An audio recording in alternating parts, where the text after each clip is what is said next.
fast, anonymous, no-strings-attached hookups, using self-destructing ads and strong privacy to ensure complete discretion. However, its core functionality is pay-to-play for men. Subscriptions start high, creating a high-pressure environment where success largely depends on the local user density. Pure is the go-to 2026 app for anonymous, quick hookups, specializing in extreme privacy through self-destructing photo ads and screenshot alerts. But the app operates on a high-risk, pay-to-play model for men, requiring a steep subscription just to interact, which leads to inconsistent results unless you are in a major user-dense city. The Pure dating app uses a segmented pricing model.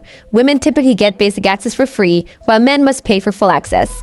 Male subscription costs are high, with $29.99 per month or a weekly option of $13.49, clearly making it a pay-to-play service for men. One user who tried Pure Dating gave this review: pricing is highly segmented.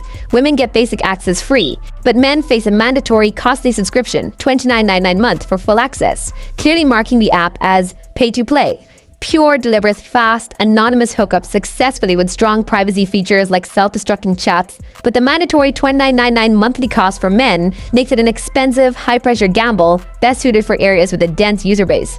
If this guide helped, don't forget to like and subscribe for more practical reviews.